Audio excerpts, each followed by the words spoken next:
Hi YouTube, it's Taiwan, and I know that I'm coming to you very late with this review for Damnation Season 1, Episode 9, which was called Dark Was the Night, Cold Was the Ground.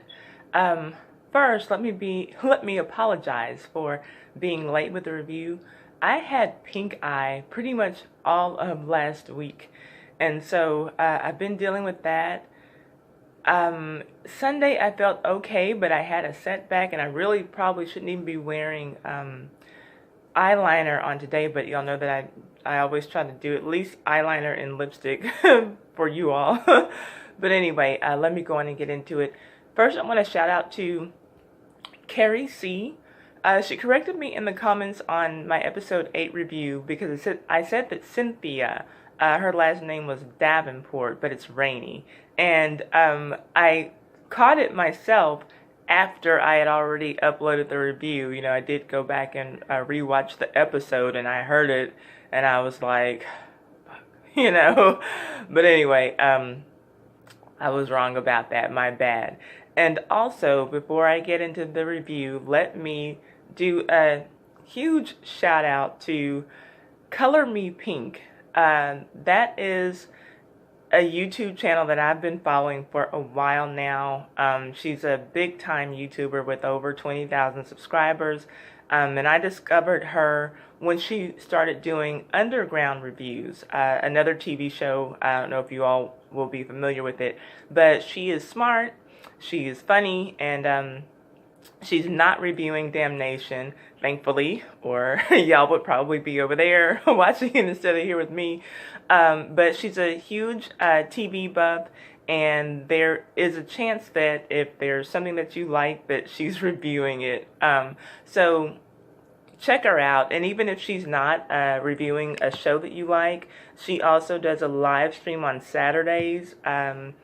Comes on 6 p.m. Eastern Time, 5 p.m. Central Time. You'll get caught up on everything in the blogs and some news stories, and you will definitely laugh. She's also a best-selling author who goes by her name, Keisha Irvin. And you can find her on Amazon and anywhere the books are sold. So, also, one more thing before I get into the review. This notebook, this Damnation notebook or journal that the USA Network sent me, and they had their logo there. I've been using it as a daily gratitude journal since January the 1st. I was wondering what to do with it, so every day I just write down the date, and I write down one thing that I'm thankful for. I've always heard that that's like kind of a good thing to do, just to you know, keep yourself in good spirits, and you know, to not focus on the negativity in your life. And so this is the first year that I'm doing it, and really just kind of came from me needing to find a use for this journal. So again, thank you USA Network for hooking your girl up with a little bit of swag. So on to the review. Let's go on and start with a flashback to 1924 and Creeley's arrest. And I think that might have been where the episode started, in the flashback to Wyoming in 1924. It's been so many days, I'm sorry. I have my notes, but I don't remember the episode, so hang in there with me, y'all, please. Creeley told Pa, whose name is Graham Turner, you know, about Seth's plan to leave town. And so Graham and some of his goons went to the church, to Cynthia's father's church, to stop them. So we go inside of the church, and they have Cynthia and her father held at gunpoint, and Graham ends up shooting the pastor, and Cynthia grabbed a gun and aimed it at Graham, and Seth told her, you know, to shoot him. He gave her the instructions, and she's shaking, she's nervous, she just could not muster up the nerve to kill Graham, so he shot her and killed her too. Naturally, after that, Seth lost it, and he shot all of his father's men, and ran out of bullets before he could shoot and kill his father. But he did go on and finish off his father by stabbing him in the chest. And Lou Nez, their kind of adopted brother, he gets there at the church after all the killing is done. And Seth just could not bring himself to kill Creeley, his real brother, but he does knock him out, and he leaves him unconscious with the dead bodies in the church for the police to find him. And then Seth leaves the scene with Lou, and the police get to the scene, and they arrest Creeley for those murders. Just a side note, 1924 Creeley, not cute at all. 1931 Creeley, hot stuff. Just saying. Am I right or am I right? So now we are back to 1931, and it's a Black Legion takeover in Holden. Seth and Sam Jr. are about to be strung up to be hanged, and as a truck that's got them attached to it is moving forward, they're slowly being dragged until they're lifted up and then hanging. And Creeley shoots the driver and all of the Black Legion members who are close by, and then he gets behind the wheel of the truck and moves it back so that Seth and Sam are lowered to the ground, and then some of the farmers help them get loose. They help Seth and Sam get loose from the ropes and everything, while Creeley is still shooting at the Black Legion guys, picking them off. And Seth and Sam get freed, and they're able to hop onto the back of the pickup truck that Creeley kind of just burns rubber out of the town square. Now Stubbs, of course, he's confused about Creeley not obeying the instructions from the Duvalls and from Hyde, PhD, and he lets the new banker, John Dyson, know that that's okay. We're going to have some Black Legion guys coming. We got over 100 Black Legion members heading to Holden to go on and break this strike up once and for all. And then we see Tanner showing that slightly burnt picture of Seth and Creeley to them. So now their enemies know who they are, or at least they know their relationship to each other, or they have some idea of it after seeing that picture. And John has to call Hyde to let him know, that things have gotten really, really out of hand in Holden. Meanwhile, Creeley is pulling up at the Riley farm with Sam Jr. and Seth, and naturally, Mrs. Riley is beyond less than happy to see him, and she approaches him with a gun pointed at his head, I believe, and of course, her reaction to seeing Creeley is more than understandable. I just imagine her kind of being angry and confused, like, you killed my husband and you had my son put in jail, and you've got, the nerve to show up here, in my husband's farm or whatever. And so, but there's no time for her emotions right now. Seth and Sam Jr. go in and talk her down and let her know that they all have bigger problems to deal with. And, basically, Martha, it's time for us to handle the Black Legion right now. Then Creeley and Seth finally have the most honest, albeit quick, conversation that they've had with each other since Creeley got to Holden. And they basically both admit to feeling that they lost something the night that Cynthia and her father were killed. Seth, of course, lost his woman, but as the way he sees it, he lost everything. And Creeley lost his brother and a future. And I admit that when Creeley said that he lost his brother, that touched my heart. Not just because he's so fine, but Creeley also said that, unlike himself, that Seth hadn't paid for the sins of his past, and he should have let Cynthia know who he really was.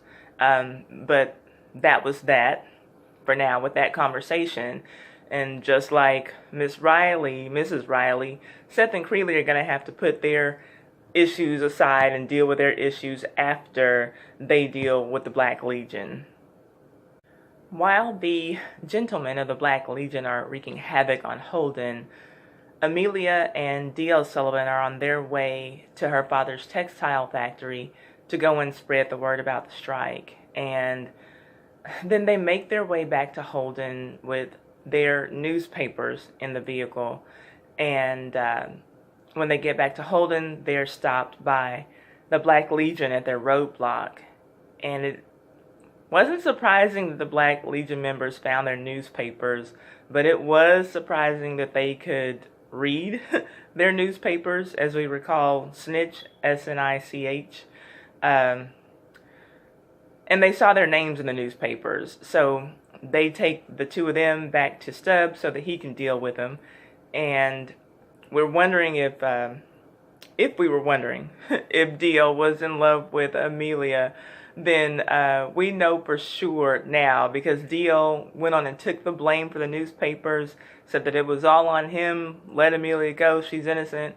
But of course Stubbs wasn't buying it, and he had them both cuffed and tied to this table.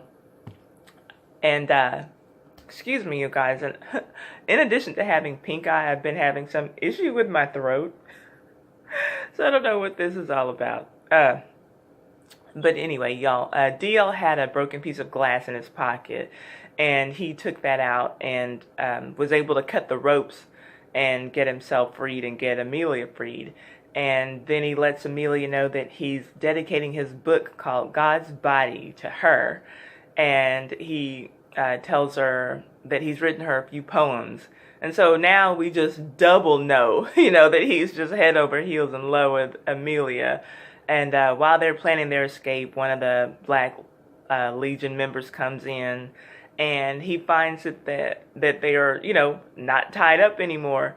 But before he's really able to react to it, DL puts him in a chokehold and puts a gun in to his head, I think, or was it his back? I think it was his head. And he tells him to lead them out of there. And of course, they got ambushed on the way out, but DL put his sharpshooting skills to use, and he was able to shoot everybody down. And Amelia was clearly impressed with his shooting skills, and so was I. And then he goes on and takes that time to explain to her about his Carney background, being where he picked up that skill set. And just when they're about to break free, Stubbs finds him and knocks out DL. At the Riley farm, the women and the men have been spending the day preparing the house for battle, and thankfully Victor, the one black farmer who we've been seeing all season, he's able to come through with some military-grade weapons from his days in the armed forces.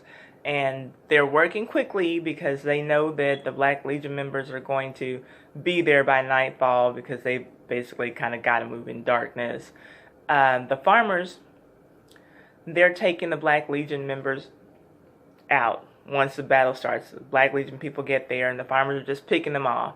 But it seems like there's just this never-ending supply of, men in black robes and hoods. They're just coming from everywhere.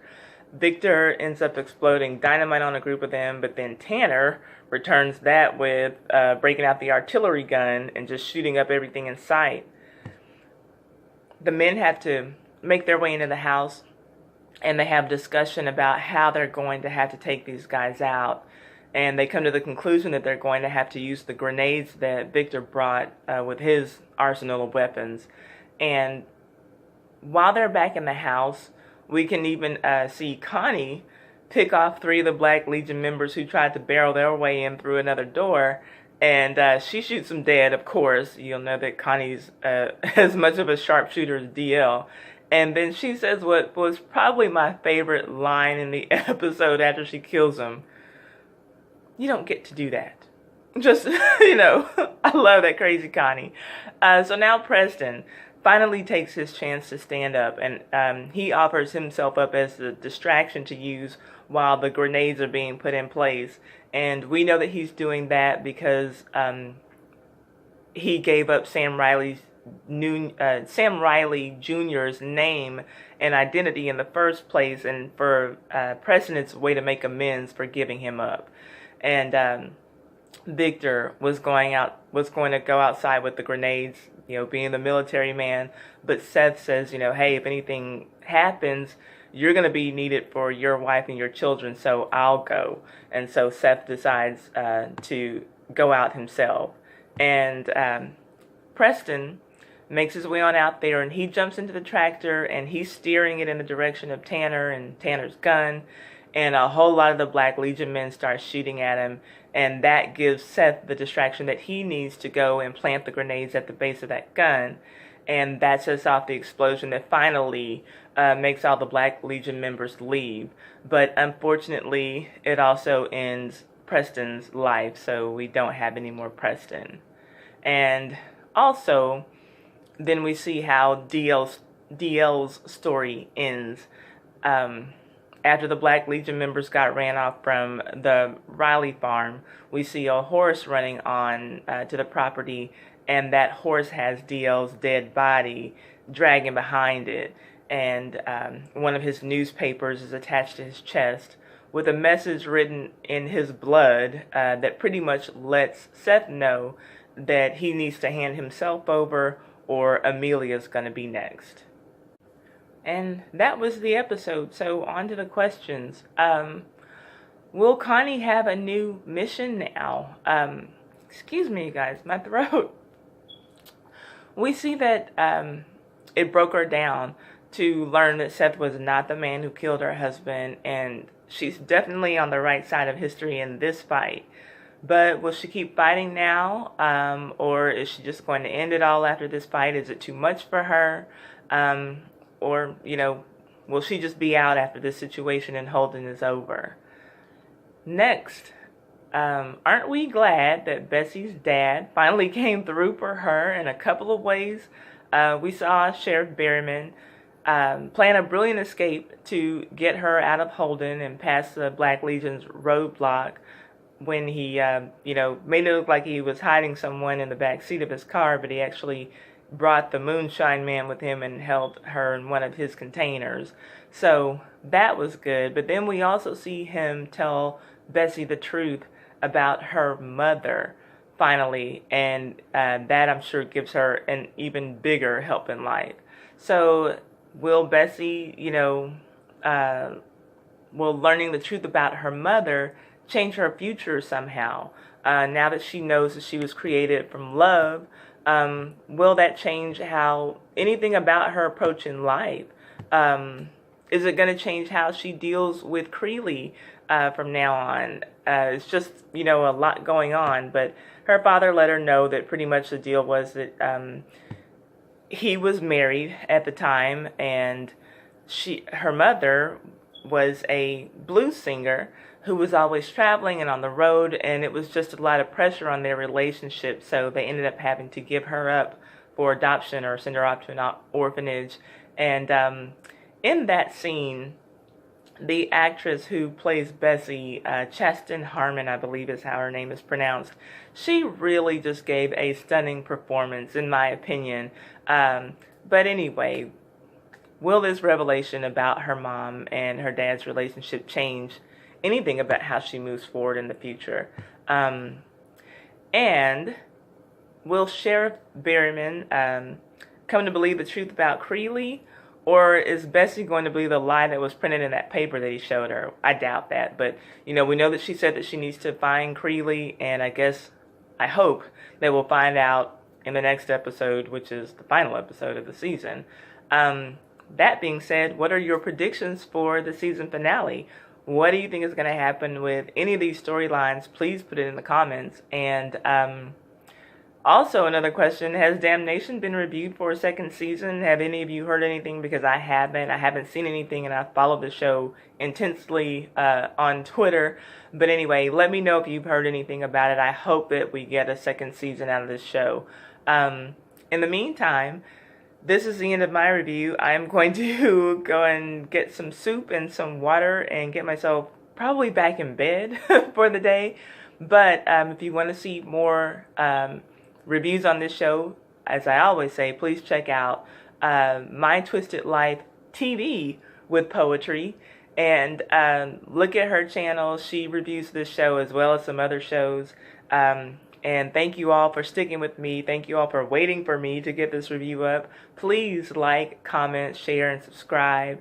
If I missed anything important or if I got anything wrong, like I did last week, please put it in the comments and let's just talk about the show.